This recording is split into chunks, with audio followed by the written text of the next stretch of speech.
And we're back with episode 5 of my Let's Play. I know that it's been a little while since I've uploaded a video, but I've been kind of busy building some mundane stuff. I did some live streams, but for the most part it was kind of boring, so I figured that I would just do it off camera. And this is pretty much what I've been working on. This is my tree farm. You can see we got the jungle trees. Now I tried doing a lower canopy and having just 4 or 5 trunks, individual trunks on the jungle trees, but the efficiency was so low that I would run out of jungle saplings rather quickly. So I decided to go with this setup, because with the taller jungle tree I get more saplings than I use, because you only have to use 4 saplings on the bottom here, and I'll usually get, you know, somewhere between 6 and 8 from harvesting each one of these. For the rest of these it's pretty standard. The oak, I ended up going with these bits of 2, because the way that I had it set up before, it was just 2 rows, and again the efficiency caused it so that I could harvest all of the trees and then I wouldn't get enough saplings to replant them all. So I found that doing these rows like this, where it's 2 and then a space and then 2, nets me enough saplings that I can harvest all these trees and get enough saplings to replant them all and have a few left over. I also did quite a bit of smelting of glass so that I could cover all this in glass. A lot of people ask me why I put a roof on it, why I covered it in glass, why enclose it. Basically, if you let the oak trees grow taller than this, then they start branching, and then it becomes significantly more difficult to farm them. Whereas right now it's a single trunk that's 4 or 5 tall and very easy to harvest, very easy to farm. But once it starts branching off, you got to sit there and dig through the leaves and find all of the little branches. It becomes a bit of a pain in the ass. So this I found to be the most efficient, most ease of collection. So that's ultimately the design that I went with. It just, the ceiling limits the growth of the trees. You don't have to pillar up to harvest them, and you don't have to worry about branching. It just makes farming them that much easier. So here we have, I used window panes because this is going to be kind of a view. I'm going to cover all of this right here in dirt. So this is a bit of a view, whereas this is going to be, this side is going to have another hallway. Like I said, I worked on the tree farm. I also worked on my mine, which I'm going to show you guys in a little bit. But this is going to be another hallway.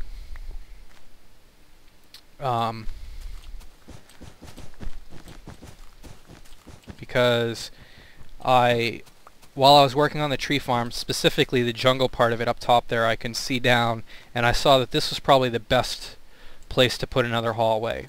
So this is the design that I went with the stairs and the glass panes. I thought that looked pretty. I wanted to give a bit of a open, I wanted the tree farm to feel open, to feel natural, to feel fucking creepers. I'm also live streaming, so occasionally I'm going to answer questions from people asking them. And Costlas, you wanted to know where my sheep farm was. It's over here. It's not, at this point, it's not anything special. It's real basic. It's just a bunch of sheep fenced in.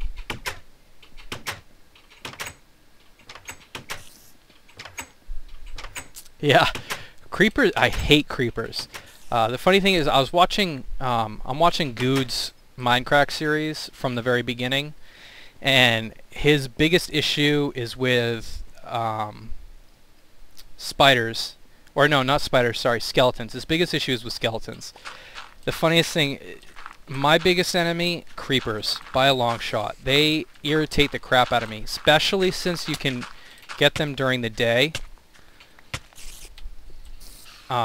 You can get them during the day, so you could go through a night without any problems, and then you open something up during the day thinking you're safe, and all of a sudden, oh, here's a creeper coming up on you in the middle of the afternoon, blowing up shit that you just spent 4 hours working on.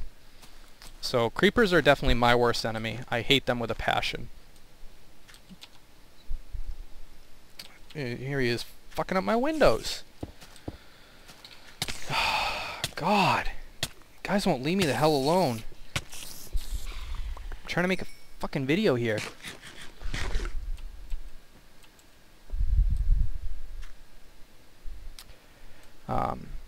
So yeah, like I was saying, I've been working on the tree farm. I wanted it to have an open feel. I wanted it to feel like you weren't necessarily indoors, even though you are technically indoors. Look at all these mobs just fucking everywhere. And I also wanted it to have I wanted this hallway to feel kind of like it was inside looking out at the tree farm. So I kind of came up with this as an overall design. I like it. I think that it does the trick quite nicely. And certainly it's obviously still a work in progress. And yes, this is you can see right there it is 1.2 week 23B. Latest snapshot. Personally, I enjoy the latest snapshots because it has all of the new features. One of the most interesting things that I found about week 23 is over week 22 is that rain now causes water droplets to fall through the ceiling. So if it's raining, similar to if you had a building with water on the top of it, you'd get water droplets. Same thing if it's raining. So when it rains, I get water that falls through my ceiling, which I think is an interesting idea, and it's certainly new. It's not something that we've really, it's not anything that we've had before. But the other thing that I really wanted to show people was my mine, because that's the only thing, other than the tree farm. I've done a lot with the tree farm. But the other thing that I've been working on most recently, actually, speaking of puddles, another cool thing is that rain now fills cauldrons. So if you have a cauldron out in the rain, it'll get filled up by the rain, which I think is just ridiculously awesome. Because, I mean, I think anything that they do, yeah, I think anything that they do that just makes common sense is pretty cool. You know, like I would think that if a cauldron was out in the rain, it would get filled up. And now it does. So, like I said, that's a pretty cool feature.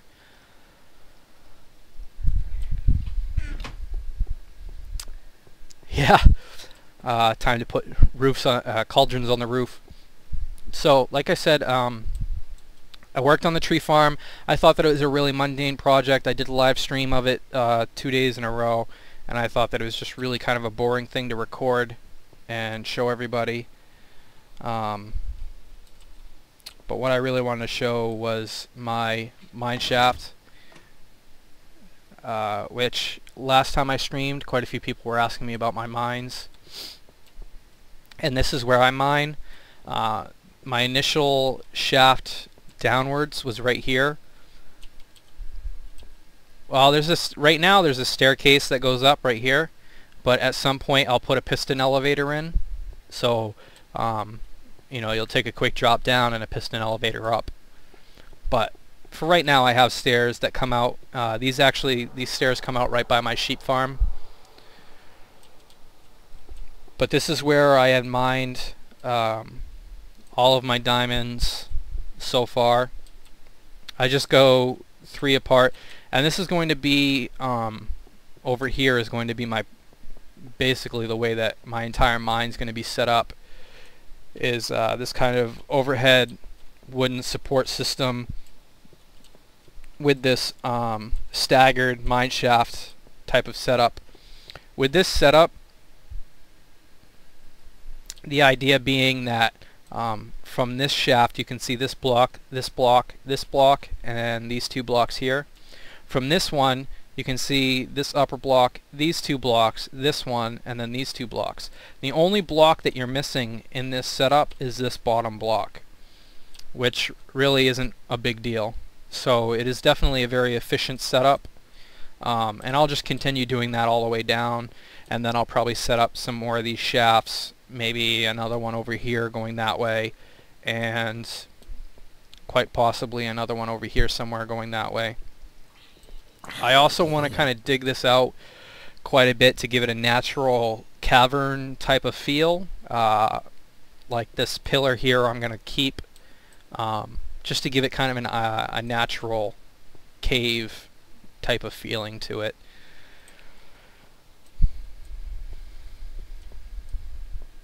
You know, I honestly wish they had a timer. Like, one of the things that I love about Steam is the fact that any game you play that there's a timer. So I really wish that you'd be able to hit F3 and it would say, oh, you've been playing in this world for, you know, 4 hours or whatever. But really, I started this world I want to say 4 or 5 days ago, and I've maybe played 1 to 2 hours every day. So I would say I have maybe 10 hours invested in this world right now. Which, I mean, considering what I have built and everything that I have, I don't think is a lot. Really, I think that people who have played quite a bit of this game really have an understanding of how to find certain materials. To me, finding iron day 1, easy. Finding coal, stone, getting all your tools squared away, day 1, easy. Once you have that, you can dig down to, as you can see right here, I'm at 12.6. The reason that I mine at 12.6 is this right here. You'll run into pools right like that one right there. This one right here. They're at 12.6 is their cap. This is where they level out at. So I don't have it right now, but I usually carry around a bucket of water with me. So as I'm mining, if I run into a lava pool like this, I can use just a bucket of water, turn it into obsidian, and carry on. No problem. Even if you don't have a bucket of water, same thing, you can use just cobblestone, and you can cobblestone across. But if you go lower than this, then you're going to be running into situations where you open up a wall and there's lava behind it, and all of a sudden it's pouring into your cave and you have to deal with it. Total pain in the ass. 12.6, you find plenty of diamonds, you don't have to deal with the lava, and it's pretty much a piece of cake. And I just dig as far as I feel like digging, and then I'll dig over 3 and dig back. Once you have a pick with unbreaking and efficiency, it becomes real easy to just mine for miles. I actually have quite, especially with the new enchanting levels, where the maximum level is 30. You can see I'm at 24 now. Maximum level is 30, and I'm getting efficiency and unbreaking like nobody's business. It just they come easy as pie. And I have a skeleton farm set up so that I can farm experience. It becomes real easy. And I've been every time. The nice thing about having my exit, what is it that you want to see? My skeleton farm? I'll show you that in a minute. The nice thing about having the exit to my mine right here by the sheep farm is the fact that a lot of what I'm building right now is with white wool. Just because I like the way that it looks in contrast with a lot of the other building materials, whether it be nether brick, stone brick, wood. cobblestone, whatever it is, white wool usually looks really good with it. So I'll show you my skeleton farm right now. And I know a couple people have made a couple comments about, you know, they're starting, where they start and where they build their home, and then they can't find a farm that's close to it. I play nomadically until I find a spawner, which is exactly what I did in this playthrough. I started, if I remember correctly, I started somewhere way over there, and I played nomadically until I found this skeleton spawner. And the way it works is the spawner is below me. I want to say maybe 20 blocks. Well, less than maybe 10 blocks down that way. And it has water channels that push the skeletons over, and then it has a central channel that pulls them up and drops them right here. And I have this crusher that can either kill or wound them to the point where they are a one-punch kill. So it makes it, here I can even show you that real quick. You know, you just click the button to activate it, and it will crush them. XP. The other great thing about skeleton farms is the ability to get bone meal. That's why I have these two farms set up right here. This is a wheat machine, and this is a cocoa bean machine. One of the best things that they have changed from the 22 to the 23 week update is the fact that this machine no longer crashes the game. So I can show you this. I get one seed, and I will highlight that seed in my hotbar, and all I have to do is hold down the right click button, and it just farms wheat like nobody's business. So the great thing about this is that you know, I collect the wheat, and then I have a villager here who I can sell the wheat to. I mean, obviously I need 18, I only got 12, but like I just showed you, I just hold down the right click button, farm out 18 wheat, I can have an emerald. And then this is a cocoa bean farm. It does the exact same thing except with cocoa beans.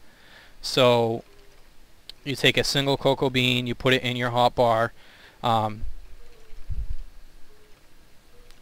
Now, villagers are pretty easy to move because just like other mobs, pigs, cows, sheep, you can put a minecart, like if I were to dig this corner out, they wouldn't be able to move, but I would be able to put a minecart track into that corner, and he would move from here to the corner into a minecart. So I can push a minecart into the corner, and he will move to the minecart, and then once you have him in a minecart, you can just pretty much push him wherever you want. But again, the same thing works with this cocoa bean farm. It's the same concept. It uses a bud switch. You just hold the right click button, and you can farm cocoa beans.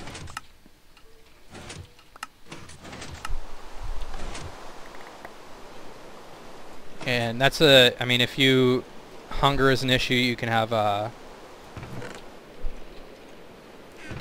cookies like nobody's business using that method.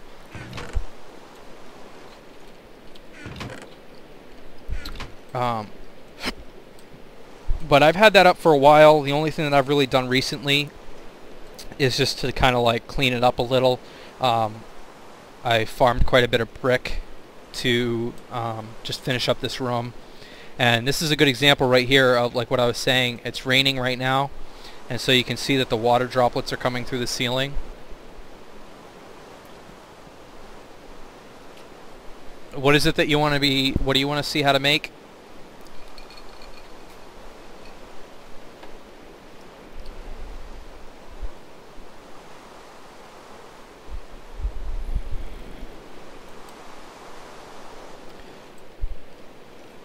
Okay, so this you can search YouTube for generic bee and wheat machine, or you know, bread machine or wheat harvester or whatever. And he did a tutorial on how to do this. He's the one who designed it. That's why I named it after him, because this is it's his machine. I just copied it block for block. And then this is Blue Pens, I think, was the first person to do it. I had to make some alterations to his to get it to work in the snapshot, but it's essentially it's the same thing, just modified a couple blocks. But like I said, it works off of a bud switch. It's pretty simple. If you want a tutorial, you can search out Generic B or Blue Pens. Both those guys did tutorials on how to do those. Typically for the skeletons, I don't have any right now, but I use splash healing potions. Like I said, I can with the wound option, I can get them within a 1-punch kill, and then I can use a splash healing potion to just kill every one of them and get all the experience from that.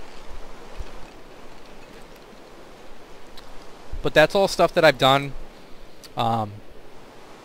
in my first couple episodes.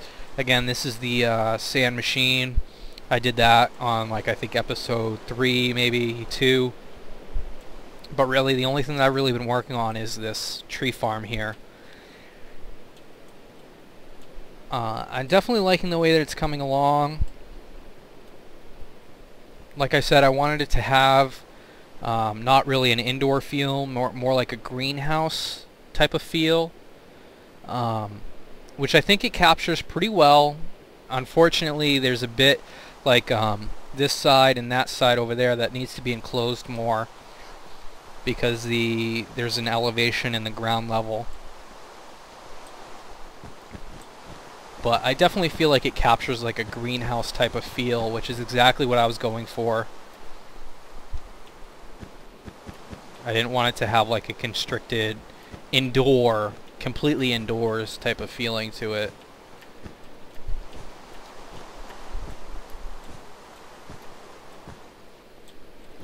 Ultimately, that's the idea. I want to take my sand generator and include a gravel generator right next to it. The only other thing that I was thinking is maybe giving a gravel generator its own space, just because they are, you know, completely different things. I mean, you generate sand for, you know, sandstone and glass, and gravel, you really only generate gravel for flint, for arrows. So I haven't really decided if I want to include a gravel generator with that, or if I want to include the gravel generator with my chicken farm when I finally end up building one. The other thing I've done is expand my storage area down here. I started expanding it this way, and there'll be a storage here, and this is the storage for the wood, because like I said, I was working on the tree farm. I had a lot of wood, so I expanded my storage area to reflect that.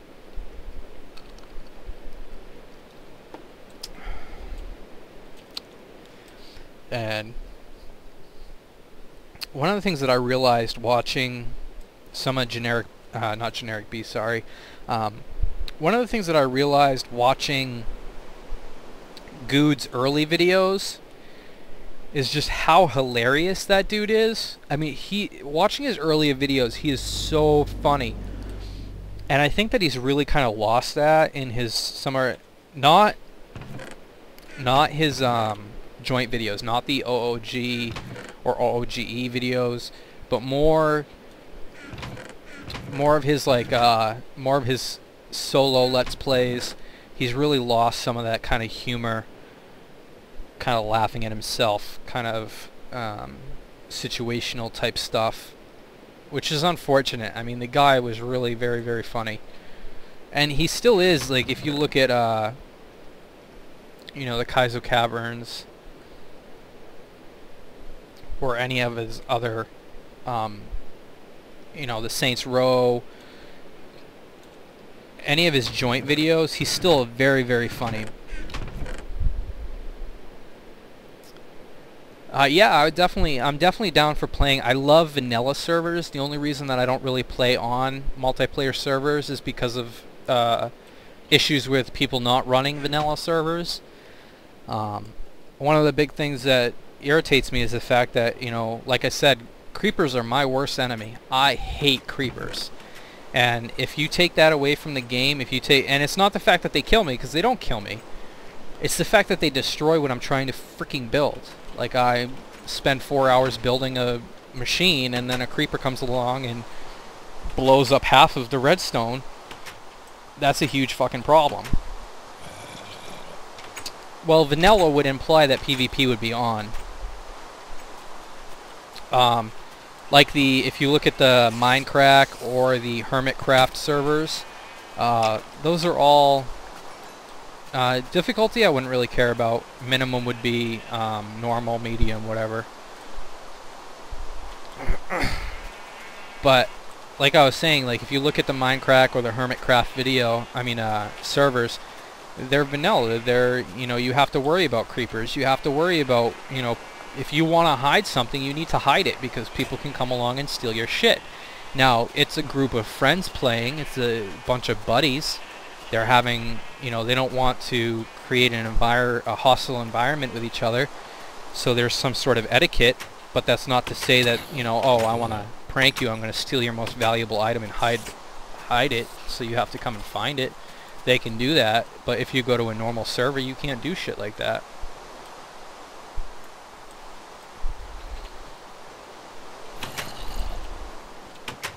Now, I've had a few drinks, so I cannot remember if I hit the Fraps record button or not. And if I didn't, then that kind of sucks, and I'm hoping that I can download my video from Twitch in order to upload to YouTube. That would be optimal. If not, then I don't know what the hell I'm gonna do for my Let's Play video, because that would kind of suck. Creeper blew up all my wood right there at that junction.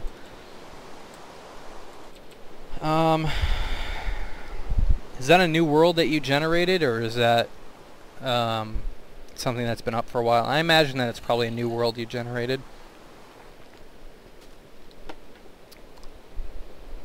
Here, I'm going to, let's see. Yeah, I need to check and see if, I'm just checking to see if I am actually recording a video or not. Yeah, I'm not. Oh, wait, maybe I am.